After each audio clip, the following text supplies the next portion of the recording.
میرے عزیز ہم وطنوں، یوم آزادی مبارک ہو۔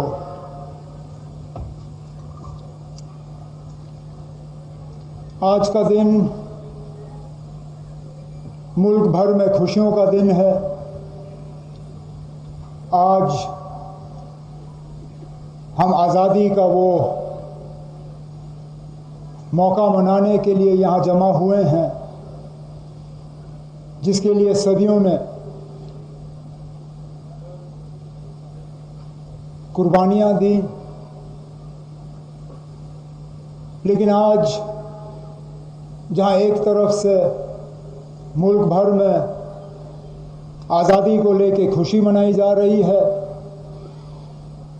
وہاں ہمیں اس بات کا بھی احساس ہے کہ جموں کشمیر میں، خاص کر جموں میں، کئی سارے گھروں میں آج ماتم ہوگا۔ کل کشتواڑ میں بادل پھٹنے پہ جو افسوسناک سامیہ پیش آیا، اس میں ابھی تک ہماری جانکاری کے مطابق لگ بھگ کوئی 60 کے آس پاس لوگ اپنی قیمتی جانیں گنوا چکے ہیں، 100 سے زیادہ زخمی ہیں اور کئی سارے لاپتہ ہیں جن کی ابھی پوری تعداد ہمارے سامنے ہے نہیں۔ میں اپنی طرف سے ان تمام گھروں کو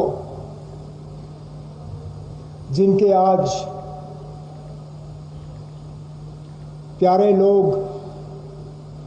ان کے بیچ میں سے چھینے گئے، انہیں تعزیت کا اظہار کرتا ہوں۔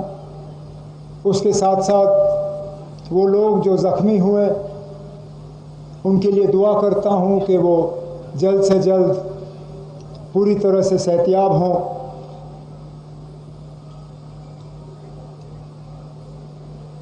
میں اپنے طرف سے، حکومت کی طرف سے ان تمام گھروں کو اور کشتواڑ کے لوگوں کو یقین دلانا چاہتا ہوں کہ حکومت کی طرف سے جو بھی مدد کی ضرورت ہوگی اس میں کوئی کمی جو ہے وہ پیش رفت نہیں ہوگی۔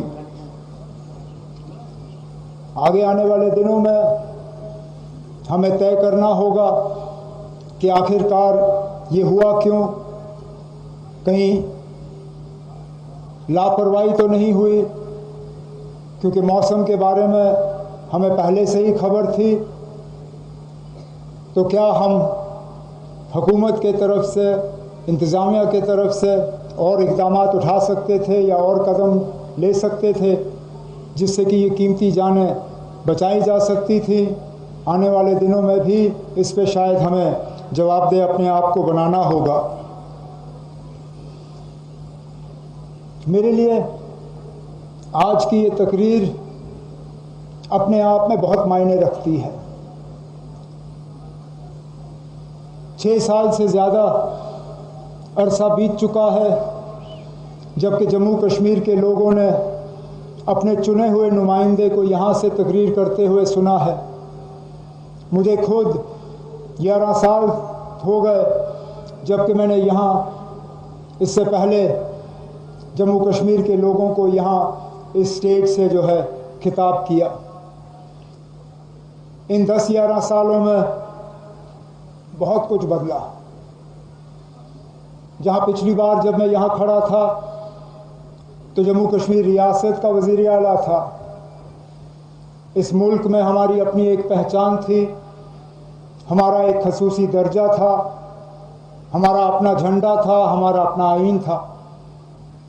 آج وہ ان میں سے کچھ بھی رہا نہیں، یہاں تک کہ جو ریاست کا درجہ ہمارا تھا وہ بھی آج ہمارا ہے نہیں۔ جمہوریت دوبارہ حاصل کرنے میں بھی ہمیں بہت انتظار کرنا پڑا۔ اتنا انتظار کیوں کرایا گیا اس کا بھی ابھی تک ہمیں صحیح معنی میں جواب ملا نہیں، لیکن چلیے، دیر آئے درست آئے۔ آج کم از کم جموں کشمیر میں لوگوں کی اپنی حکومت ہے جس میں لوگوں نے بڑھ چڑھ کے اس حکومت کو قائم کرنے میں اپنا رول ادا کیا۔